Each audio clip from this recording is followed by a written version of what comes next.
Depp has won his defamation case against ex-wife Amber Heard, with the jury awarding the actor $15 million in compensatory and punitive damages. The jury also found merit in Heard's countersuit. She was awarded $2 million in compensatory damages. Heard called the verdict, quote, a setback for women and a violation of her free speech rights, telling TMZ, quote, I am sad I lost this case, but I'm sadder still that I seem to have lost a right I thought I had as an American to speak freely and openly. Columnist at the New Republic, Natalie Shure, joins us now to discuss her piece and react to the trial's conclusion. Natalie, welcome to Rising. Thank you so much for having me. Now, you're critical of efforts to drag this trial into the culture war, writing in the New Republic last month, quote, Depp v. Heard isn't some referendum on Me Too, nor will it set back anyone's causes by re-unleashing some chilling threat to silence women for speaking out. This trial is just a referendum on the reputation of two rich and famous actors who treated each other jaw-droppingly terribly in the most dramatic fashion possible. So tell us more about your take here that seems to resist some of the polarization that's been happening online. Yeah, so I wrote this a couple weeks ago when I started to notice that a lot of the media discussion was talking about the case, very consciously through the lens of the Me Too movement and feminism itself, with, the broader left media writing about Amber Heard and the need to rally around her as a feminist imperative. If we didn't, Me Too itself and, the anti-abuse movement around it would be in jeopardy. And, on the right wing, I think that there were some men's rights adjacent takes, some takes about how, this should make us rethink how we approach these cases. And I don't think that we have to look at this as if, massive political narratives hang in the balance. I think it's a very unusual case. I think that the facts of this specific case do not make it a good one for a referendum on feminism. And feminism can stand without Amber Heard. Yeah, you pointed out in your piece, a lot of people for watching the trial, and then clearly the jury, were just not super impressed with the evidence that Amber Heard marshaled to support her very serious claims of of having been victim of serious violence, serious sexual assault.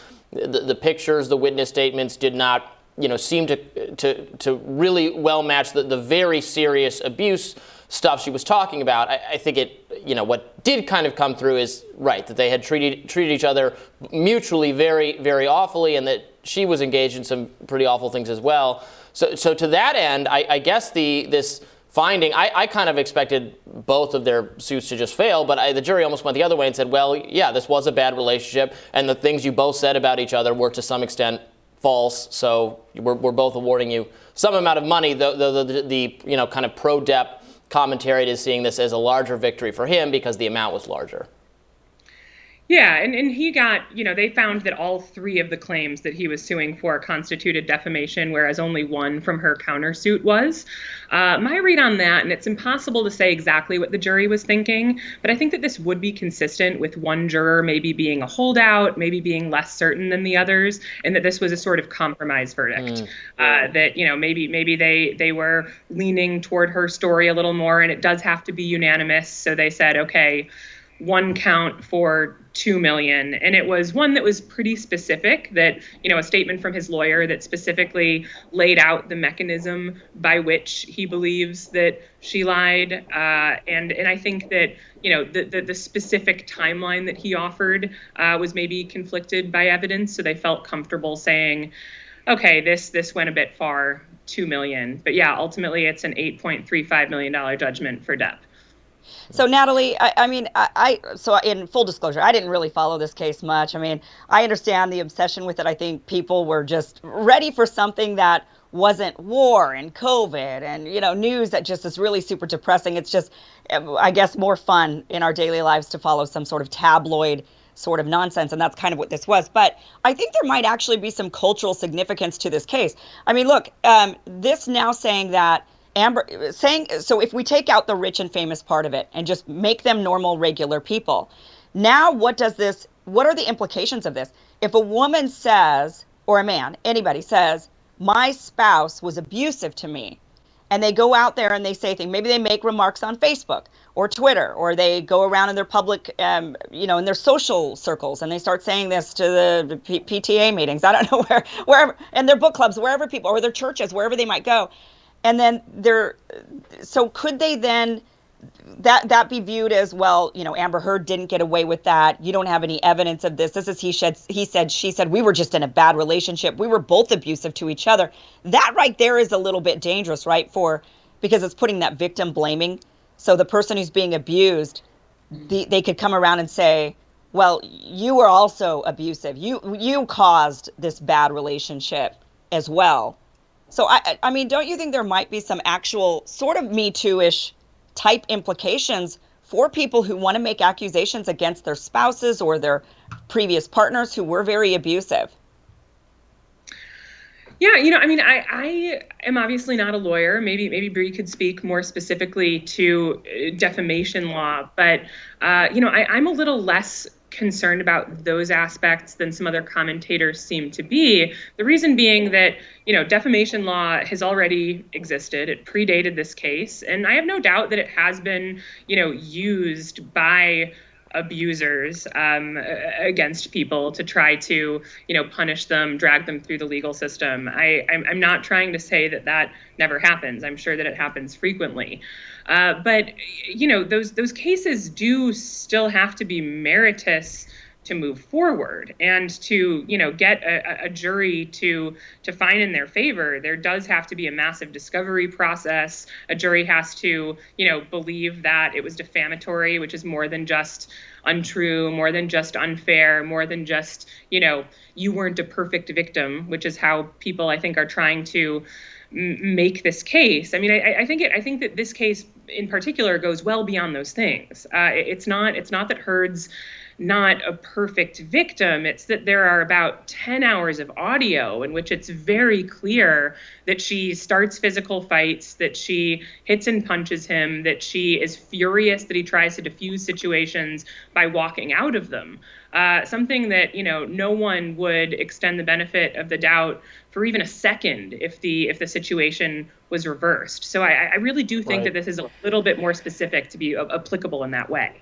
Well, Kim, I hear what you're saying, actually, because I do think that part of the issue here is that the legal standard was pretty high, so much so that even people who watched the trial and found Amber Heard to be really low on credibility and quite, not that it is as material, unlikable, and heard all of the evidence that Johnny Depp was oftentimes trying to de-escalate while Amber was trying to escalate.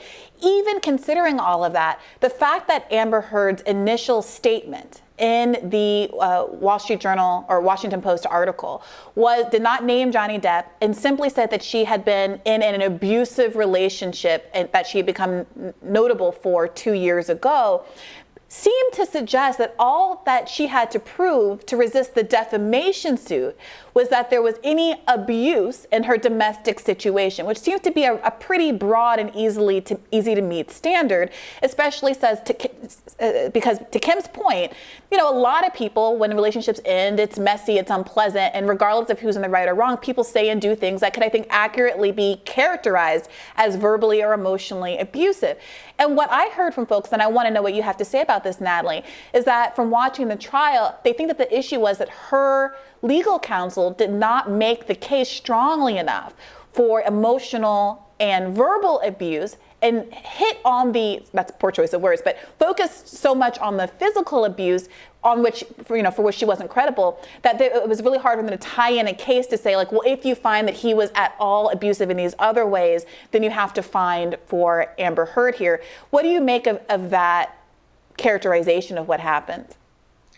Yeah, I mean, I do think that would have made sense as a legal strategy from her team. I think that they, said it in closing, maybe raised it a few times, but it didn't feel like a unifying narrative to me. And I'm sure that you would have been better counsel for her. But I also think that, when they say 2 years ago, when she wrote 2 years ago, I became associated with domestic violence or whatever the wording was, I think that she was very not implicitly, clearly implicitly, discussing the restraining order in the context of the divorce that, brought her onto the cover of People magazine with pictures of injuries that had allegedly been caused by Depp. I think that she was referring to physical abuse. I think I just pulled up the op-ed again. She writes in it, I became a public figure representing domestic abuse. Yeah. And the headline says, I spoke up against sexual violence. And I think those two things taken together are clearly implying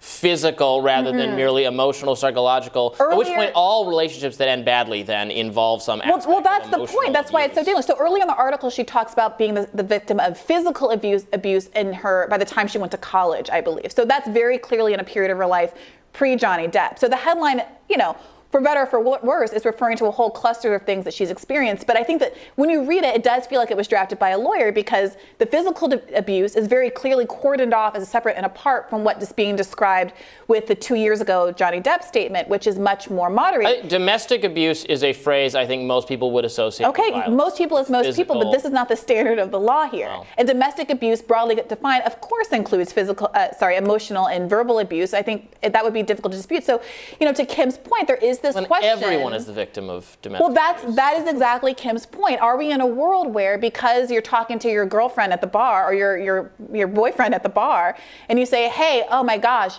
Ginny was so abusive, Timothy was so abusive, I'm so glad I'm out of that, and that gets published somewhere, are you going to be subject to being sued over that as a defamatory statement? And the fact that you subjectively believe that to be true, even if you're crazy and the instigator and a bad actor yourself, is that characterized as maliciously published in order to cause defamation, which again, we're talking about legal standards here, not just what's right and wrong and what we kind of feel should be the outcome based on our credibility determinations or who we think came off best on the stand.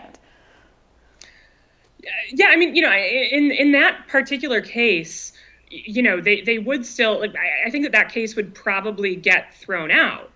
Jimmy would still have to prove that he was harmed by this, that it was made maliciously, that it was false. That would require a large amount. Obviously preponderance of the evidence isn't the highest standard, but I think, getting to a point where you are proving actual malice, even by a preponderance of the evidence, I think is not necessarily easy to do. And to your point about, emotional abuse, I do think you're right.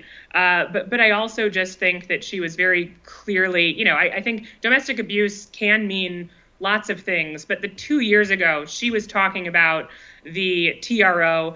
She became a public figure associated with it through that, through those photos outside of the courthouse, through being on the magazine, speaking out about sexual violence and feeling society's wrath. No one was, projecting societal wrath onto this woman for saying that she was raped in high school. I think that, when you look at it, what she was trying to imply and in context, and the original drafts that the ACLU helped her with, she did originally mention the TRO explicitly, as well as her marriage. And that seems like